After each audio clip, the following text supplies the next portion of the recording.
కదా. అది బయట ప్రపంచం గుర్తిస్తేనే మనం ఆ అబ్బాయిని గుర్తించాం. మన పక్క రాష్ట్రంలోనే 150 కిలోమీటర్ల దూరంలో ఉన్నాడు, కానీ మనం దాని గురించి మనకు పెద్దగా అవగాహన లేదు, అది వేరే విషయం. అదేవిధంగా ఇప్పుడు భారత్ విశ్వగురు అని ప్రపంచం గుర్తించి చెప్పారు. యోగా డే ఒకటి వచ్చింది, తర్వాత మెడిటేషన్ డే కింద యునైటెడ్ నేషన్స్ ఆర్గనైజేషన్, ఐక్యరాజ్య సమితి గ్లోబల్ ఆర్గనైజేషన్ అది వారు గుర్తించి చాలా గర్వకారణం. Give a claps. అంటే మనకు రామాయణంలో ఉంది కదా హనుమంతుల వారిని గురించి, ఆయన గొప్పతనం ఆయనకు తెలియదు. జాంబవంతుడు వచ్చి నాయన నువ్వు ఇంత గొప్ప వ్యక్తి అని చెప్తేనే ఆయన యొక్క ఒరిజినల్ కెపాసిటీని చూపించగలరు.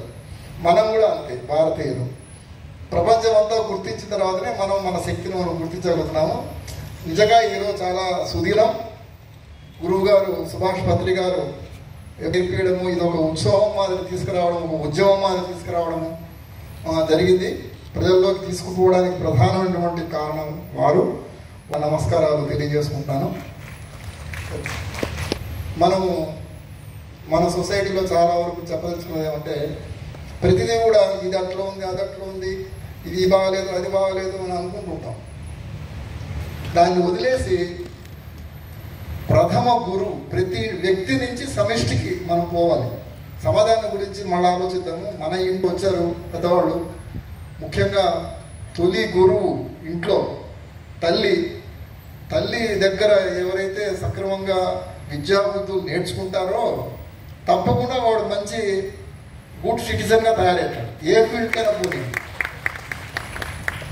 కాబట్టి మనం ఏదో అనుకుంటాం కదా, ఊరు నిండా ముళ్ళు పెంకులు గాజు పెంకులు ఉన్నాయని మనము ఊరంతా ఊడవడం చాలా టైం పడుతుంది. కాబట్టి మనం మన కాళ్ళకు చెప్పులు వేసుకొని రక్షణ కల్పించుకొని తర్వాత ఊరి సంగతి ఆలోచిస్తాము. మీకు అందరికీ నేను ఈ సభాముఖంగా తెలియజేసేదామంటే, ఇంట్లో మన కుటుంబంలో ఉన్నటువంటి పిల్లలు ఇప్పుడు ఎవరెవరైతే పెద్దవాళ్ళు వచ్చారో ముందు మనం చేసి దాన్ని మన ఇంట్లో ఆచరిస్తే ఇంటి నుంచి కుటుంబం నుంచి ఆ కుటుంబం బాగుంటుంది. ఆ కుటుంబం బాగుంటే ఆ బజార్లో ఉన్నటువంటి ఆ కాలనీ బాగుంటే ఊరు బాగుంటుంది, ఊరు బాగుంటే దేశం బాగుంటుంది. కానీ మనం ఏం చేస్తామంటే ఉల్టా ఆలోచిస్తున్నాం. పంజాబ్లో ఇట్లుంది, విశాఖపట్నంలో అట్లుంది, దేశం ఇట్లా పోయింది, అవంతా అనవసరం. మనం ఎంతవరకు సక్రమంగా ఉండగలము, మన పిల్లల్ని మనం చక్కగా పెట్టుకోవాలంటే తప్పనిసరిగా ఇప్పుడున్న పరిస్థితుల్లో నేను ఒక పోలీస్ ఆఫీసర్గా పనిచేసి మీకు చెప్పదలుచుకుంది ఏమంటే, ఫస్ట్ నేను కరెక్ట్గా ఉంటే, నేను సక్రమంగా ఉద్యోగం చేస్తే, నేను ఇంట్లో తల్లిదండ్రులే బిడ్డలకి హీరోయిన్. వాళ్ళని ఖచ్చితంగా వాళ్ళ యొక్క అలవాట్లు కానీ వాళ్ళ యొక్క ఆచార వ్యవహారాలు కానీ పట్టుకుంటారు, పైకి వస్తారు. కాబట్టి అమ్మా మీరందరికీ నేను చెప్పేది అంటే, ధ్యానం ఎవరైతే ఇప్పుడు నేర్చుకున్న వాళ్ళంతా ఇక్కడ ఉన్నారో ముందు మీరు ఎక్స్పీరియన్స్ అయ్యింది మీ ఇంట్లో అమలుపరచండి, మీ బిడ్డలు చేసేట్లు అమలుపరచండి, మీ భర్త చేసేట్లు అమలుపరచండి. తప్పనిసరిగా అప్పుడు మంచి సొసైటీ గురించి మనం ఆలోచించాలి, సొసైటీని బాగుంటుంది. ధ్యానాన్ని గురించి నేను ఎక్కువ చెప్పక్కలేదు, అందరికీ మీకు తెలిసిందే, దీని గురించి ఎక్కువ డిస్కషన్ అవసరం లేదు.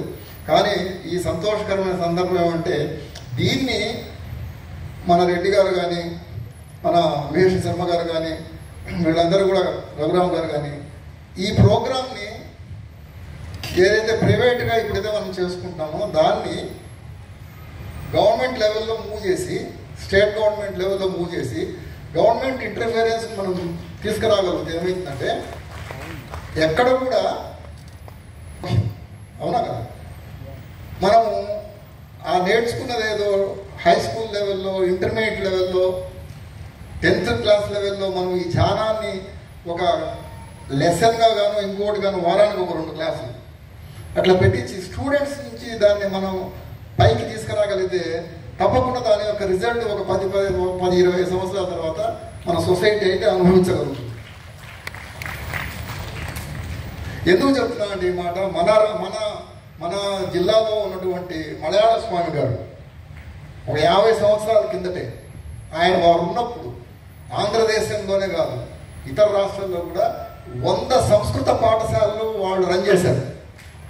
100, ఇది ఫ్యాక్ట్. ఇది 100 పాఠశాలలో మలయాళ స్వామి యొక్క సంస్థానం ఆయన గవర్నమెంట్ సపోర్ట్ లేకుండా చేయగలిగాడు.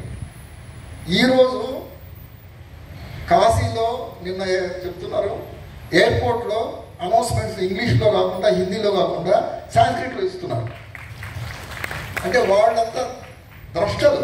అంటే చెప్పారు మన పత్రి గారు, గురువు గారు ఎప్పుడో 10 సంవత్సరాల కిందటే దీన్ని ఊహించారు. మలయాళ స్వామి 50 సంవత్సరాల కిందటే ఈరోజు ఎట్లా ఉంటుందని ఆయన అప్పుడే ఊహించగలిగాడు. అది వాళ్ళ యొక్క గొప్పతనం. సో ఆ విధంగా నా కోరిక ఏమంటే, మీరు అమ్మ ముఖ్యంగా ఎవరైతే ధ్యానం నేర్చుకున్నారో కమిటెడ్గా ఇంట్లో అట్లీస్ట్ మీ అబ్బాయి మీ అమ్మాయి వినకపోవచ్చు, మీ మనవాడు వింటాడు, వానికి నేర్పిండి. అక్కడి నుంచి స్టార్ట్ చేస్తే మనం ఇంటి నుంచి మొదలు పెడితే అదే పెద్ద ఉద్యోగంగా తయారు చేసి ఆ యొక్క ఫలితాలు అనేటివి సొసైటీకి అందుతాయి. మనం అనుకుంటాం అందరికీ తెలిసిందే. ఈరోజు మనం చిన్న విత్తనం నాటుతాము, ఒక మర్రి చెట్టు చిన్న అంతే ఉంటుంది.